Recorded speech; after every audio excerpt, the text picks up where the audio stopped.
Sudhanshu sir, आप कहना चाह रहे थे। एक तो जो अभी राहुल जी प्रेस कॉन्फ्रेंस तो कर ही रहे थे, इसके पहले भी राहुल जी ने अपने हर एक भाषण में एक बात कही थी कि हम लिख के ले लो, देश के अगले प्रधानमंत्री नरेंद्र मोदी नहीं होंगे। ये कहा। मुझे लगता है कि ये बात अब राहुल गांधी जी की सच साबित होने जा रही है जी।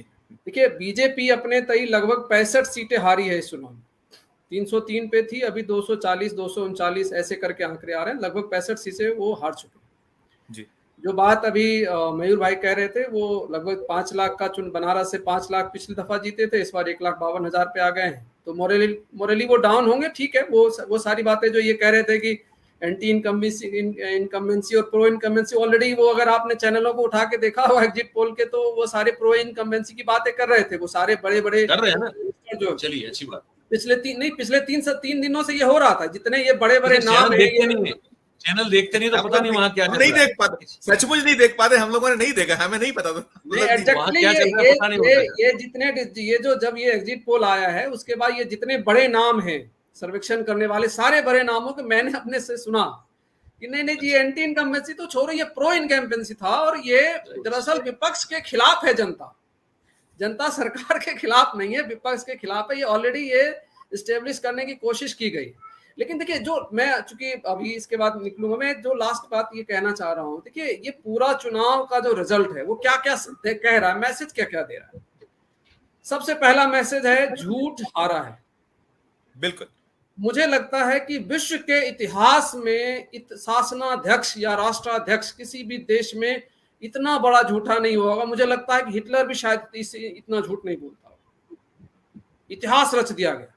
और झूठ बोलने में भी मुझे लगता है एक होता है कि एक लिहाज, एक पर्दा, जीना सा भी पर्दा जो है, क्योंकि आप चूंकि राजा नहीं है, आप चुने हुए प्रतिनिधि हैं, तो एक जीना सा पर्दा रखना चाहते हैं, उसको भी बिल्कुल नहीं रखा गया है पिछले 10 सालों में। तो वो जो झूठ की पूरी खेती, और जो इनके लगता था जैसे कि इनको, और मैं आपको बताऊं, भारतीय जनता पार्टी और इनके साथ जो जुड़े हुए अनुषंगी संगठन है, इनके लोगों से बात आप करोगे तो ये मीठी बातें करते हैं, लेकिन हर मीठी बात इनकी झूठी होती है। तो ये ऊपर से लेकर इनकी जो नीचे तक की ट्रेनिंग है, वो झूठ इस देश की जनता ने हराया। ये पहला चीज तो एकदम क्लियर कट मैसेज है कि इस बार ये झूठ आ रहा है। दूसरा महत्वपूर्ण चीज है जो मैं बार बार कह रहा था कि घृणा करना।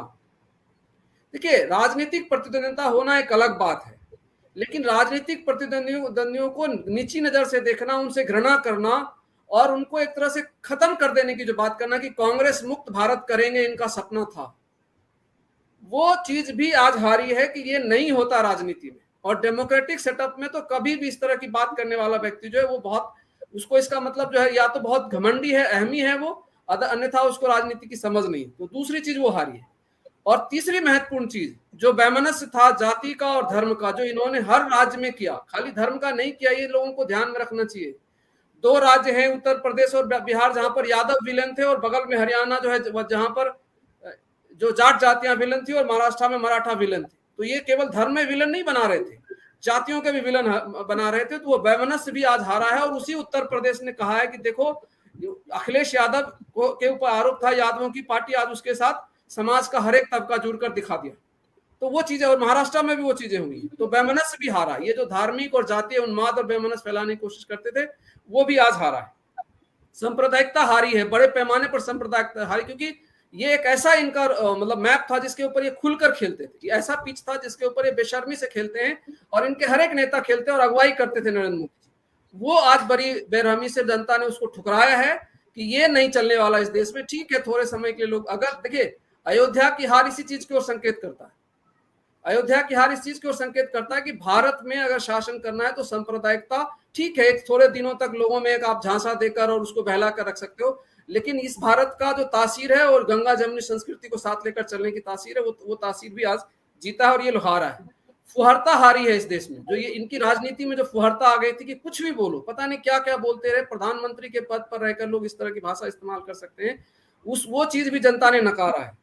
बुलडोजर संस्कृति हारी है। मैं आपको बता रहा हूं, उत्तर प्रदेश का रिजल्ट बता रहा है कि बुलडोजर संस्कृति हारी है। भारत की जनता ने, उत्तर प्रदेश की जनता ने बुलडोजर को स्वीकार नहीं किया, बुलडोजर को रिजेक्ट किया है।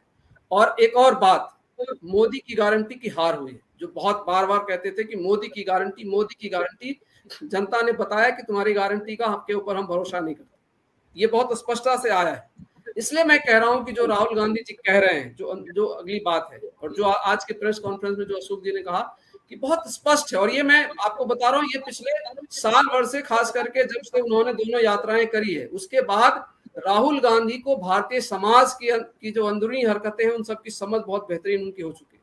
समाज का जो ताना बाना है उसको वो समझने लगे हैं। गरीबी क्या है, उनकी समस्या क्या है, मजदूरों की समस्या क्या है, युवाओं की समस्या क्या है। और ये एक चीज बता रहा हूँ, इस चुनाव में वो दोनों यात्राओं ने बड़ी भूमिका निभाई है इस परिणाम में। और साथ में कांग्रेस का घोषणा पत्र, जो उन दोनों यात्राओं की उपज थी, बहुत सोचा समझा बनाया गया घोषणा पत्र था, जिसने, और आज भी आप देखिए राहुल गांधी जी अपने उस वादे पे खड़े हैं, रिजल्ट के बाद भी उनके हाथ में लाल किताब है, वो लाल किताब लेकर आए हैं और उत्तर प्रदेश को थैंक करें, क्योंकि उत्तर प्रदेश की जनता ने सबसे ज्यादा उस लाल किताब के महत्व को समझा है। और एक बात जो लास्ट में खत्म करूंगा, देखिए चंद्रबाबू नायडू जी का याद करिए, इसी चुनाव की बात कर रहा हूं मैं। चंद्रबाबू नायडू जब अपना घोषणा पत्र जारी करते हैं, उस समय एक शोर मचता है, उस घोषणा पत्र से नरेंद्र मोदी जी की तस्वीर गायब है, ये याद रखना चाहिए लोगों को। और उसके पीछे जब वो डिस्कशन हुआ तो ये कहा गया कि चंद्रबाबू नायडू जी इस बात से मतलब बहुत कंफर्टेबल नहीं है। ठीक है, उन्होंने अलायंस किया, मुस्लिम आरक्षण जी बिल्कुल, तो वो उनको इस बात का डर था कि अगर इनके साथ हम अगर जाते हैं तो जो हमारा जो अल्पसंख्यकों का वोट है वो हमसे छिटकेगा। तो अगर आज उनको मौका मिला, आप यह ध्यान करिए, विधानसभा में बीजेपी उनको कंपेल करने की स्थिति में बिल्कुल नहीं है, उनको पूर्ण बहुमत मिला है अपने तय, उनको जरूरत ही नहीं है बीजेपी की। तो आज पूरी तरह से वो स्वतंत्र हैं निर्णय लेने के लिए, वो जिधर जाना चाहेंगे वो जा सकते हैं। बीजेपी उनको नहीं बांध सकती कि नहीं जी तुम्हें तो मेरे साथ आना पड़ेगा। पूर्ण बहुमत की सरकार है, अच्छी सरकार वो चला सकते हैं। तो वो ये जरूर कोशिश करेंगे कि मुझे वहां जाना चाहिए जहां पर सम्मान मिलेगा। और ये चीज नीतीश जी के भी पास होगा, क्योंकि मैं पहली भी डिबेट में भी पहली बार भी कह चुका था कि उनके साथ धोखा हुआ है, उनका जो चेहरा उतरा हुआ था उसके पीछे वो उनको याद होगा। तो ये डिसीजन होंगे। ये इतनी आसान से ये कह देना कि नरेंद्र मोदी अगले प्रधानमंत्री, मैं तो मेरी समझ ये कहती है कि नरेंद्र मोदी अब इस देश के अगले प्रधानमंत्री नहीं होने वाले। और अंतिम बात ये कह रहा हूं कि उनके विद इन पार्टी उन्होंने किसी को नहीं छोड़ा अपमानित करने से। आप याद करिए विदेश मंत्री कौन है, हम लोग भूल गए थे, जी है ना। रेल मंत्री कौन है ये भूल गए थे।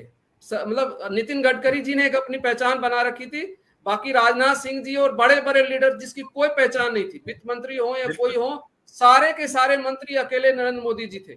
और उस तस्वीर को याद करिए जब नरेंद्र मोदी जी मास्टर की तरह कुर्सी पर ऊंचा लगाकर बैठते थे, और कैबिनेट का जो मतलब क्या है वो अशोक जी बताएंगे, मंत्री रहे हैं, कैबिनेट मिनिस्टर का क्या मतलब होता है वो सारा खत्म कर दिया था इन्होंने। मिनिस्टर्स एमंग वन आप है कि ठीक है सारे मंत्रियों के बीच आप उनके ऊपर बैठे, इसका ये मतलब नहीं कि आप उन सबके मालिक हो गए।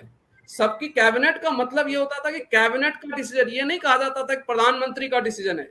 आज तक एक चीज बताइए, भारत के लोकतंत्र में कैबिनेट डिसीजन की बात होती थी ना, प्रधानमंत्री डिसीजन की बात नहीं होती थी। नहीं, बिल्कुल नहीं। नरेंद्र मोदी जी ने यह स्थापित कर दिया कि सब कुछ नरेंद्र मोदी डिसीजन है, कैबिनेट कुछ नहीं होता, मंत्री कुछ नहीं होते, पार्टी कुछ नहीं होती।